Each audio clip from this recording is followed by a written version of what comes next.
been a long time since we first came here. In 1983, my son was diagnosed with a brain tumor. We had lived in the Santa Barbara area. He was a patient at UCLA for endocrine problems, and they were looking for a tumor, and it took 2 years to show up. My son had biopsy, surgery, and it was the first time we stayed at the family house. It was only 2 years old, and to come here and in San Francisco for the expense and to spend 6 weeks and to have a house to come to, laundry, parking, just everything was just fabulous.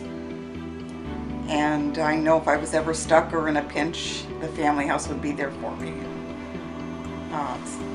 I'm very grateful for that. It's just wonderful. It's just like family. We stayed most of the time on the 3rd floor, the top floor.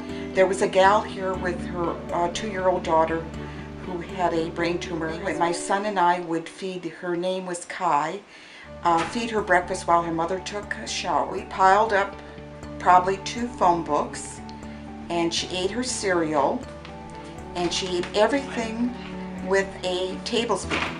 It didn't matter if it was noodles or cereal, or she just was the cutest thing. And my son always said for years and years, if he had a child, he wanted to name her Kai. We've stayed here many times since, long, short stays, over a period of then, hence 17 years. My son had a reoccurrence of his tumor every 5 years, 3 different times. He passed away in March of 2001. His famous expression at the time was, "Are you serious?" And my husband died a 1.5 years later, unexpectedly. I would not stay in the Santa Barbara area, and decided to come here. I'm living in Oakland, and people just said, "You're moving to Oakland?" And so I would say this, I would say that, and finally I says, well, I want to be near the family house.